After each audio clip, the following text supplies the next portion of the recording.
When we say mise en scène, we're referring to the arrangement of everything in front of the camera. Not just the actors, not just the props, but everything, from a mirror full of fingerprints to the faint light coming through a window.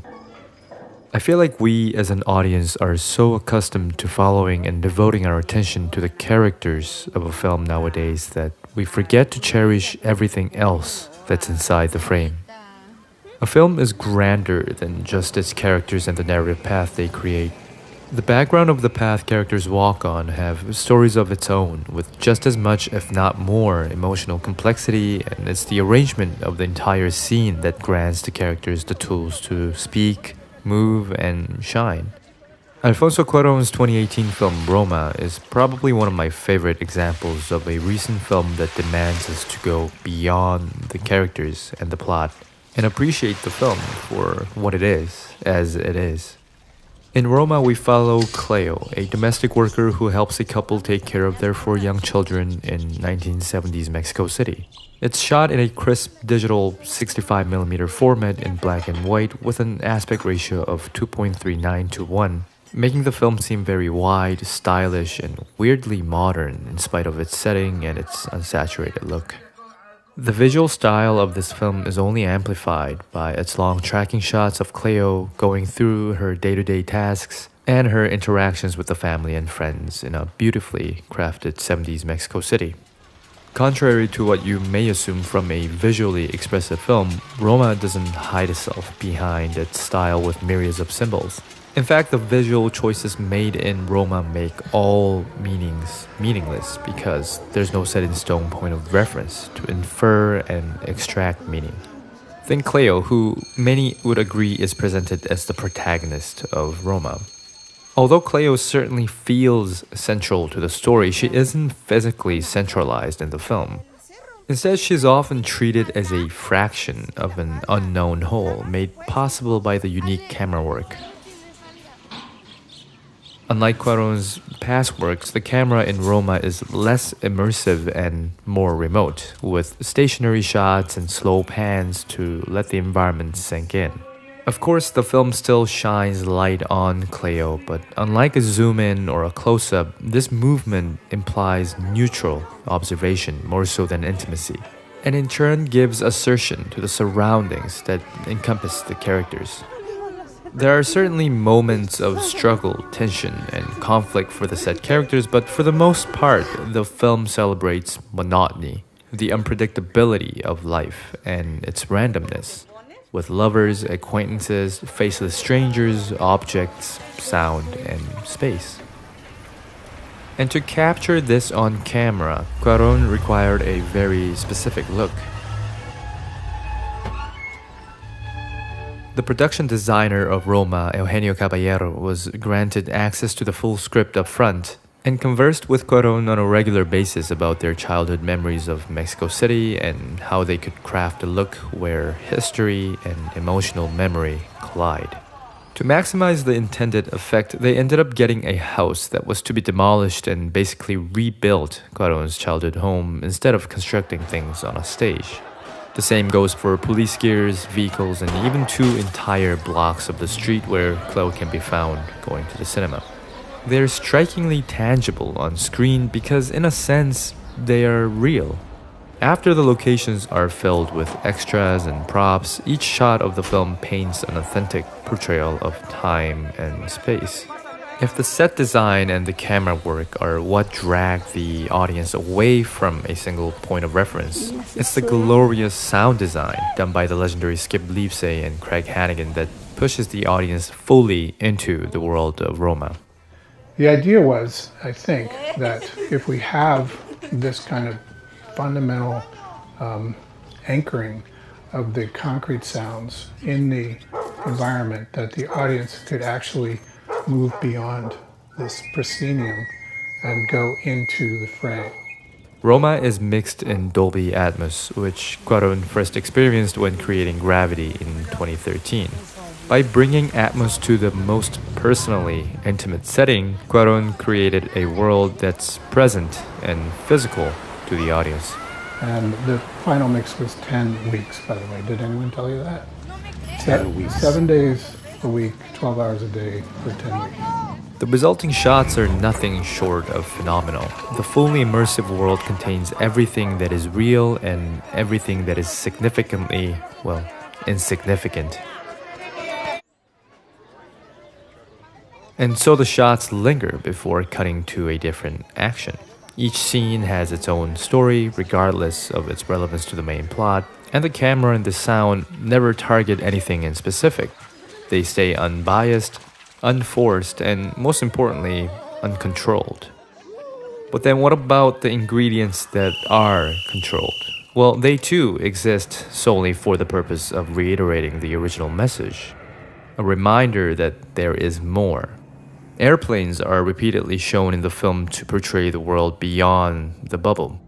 Yes, Roma is actually close to Mexico City Airport, and Cuarón's own memory of the district probably played a role here. But the technical approach to these insertions are very much conscientious and supports this interpretation. Throughout the film, Cleo's significance is validated through her personal turmoil and growth. But as mentioned, in each instance, an equal weight is given to the world that exists around and beyond her own life. A plane flying through the air in the background simply affirms the presence of this world outside that many of us tend to forget when facing pivotal times of our lives or when facing dull everyday routines, which are further proven by the three major scenes that have airplanes flying in the back. A small but relevant minute of the film that supports this theme is when Cleo is lying down with Pepe on the rooftop, and we see in the background other nannies on the same looking rooftop, dressed the same way, doing the same tasks, each with a dog barking loudly. The hint of a larger world and the message that everyone's life is dramatic in their own ways is prominent in this brilliant scene. As Cuarón himself explains, there are many other controlled elements that demonstrate a similar idea. From the car, the books, the fire, all the way to this dog poop, I personally found water to be the most symbolic of them all.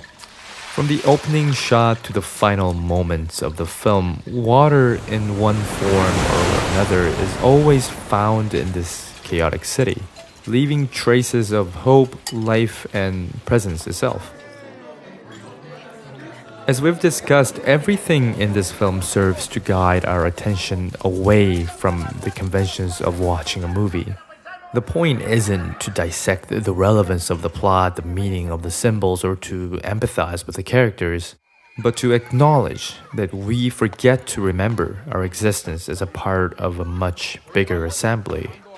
Like how the father constantly dedicates his energy to collecting shells instead of substance. We as well are missing valuable seconds that are within every frame of our own lives. Roma is allowing us to experience and study these authentic and essential moments so we too can realize the beauty of life. And if you think about it, many times these moments are found in instances not filled with drama and action, but with silence and redundancies. And so Roma centers around routines.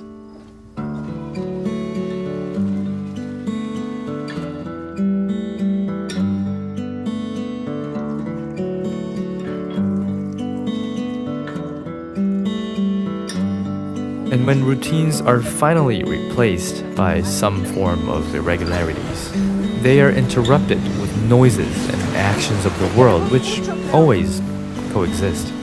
For example, in this emotional bit, the wife is aware of her husband's affair and has to let him leave for weeks.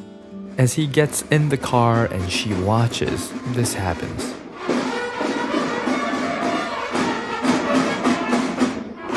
Cutting the emotional dynamic. How about here, when the kids are learning about their parents' divorce and the waitress awkwardly interrupts them? And here, when the family is depressingly eating their ice cream and the stillness is broken by a newly married couple. The list goes on, and whatever the situation, the scenes procrastinate getting to their finish line. And always accompanying outside stimuli that reminds the audience that someone's worst day can be another's best, that everyone is a protagonist of their own story.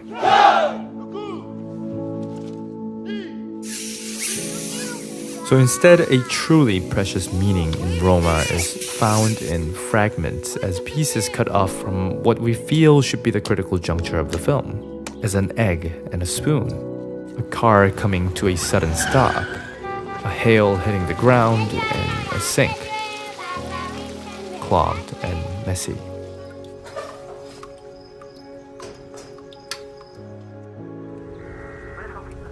It's an artistic exploration of our memories, a portrait of existence, life driven by the interactions, the surroundings, unassuming publicly but bold and substantial privately. And we're sitting right in the middle, objectively and personally revisiting the past to appreciate the art that is nostalgia itself. And that's what makes this film, and ultimately our existence, worthwhile. Thanks for watching.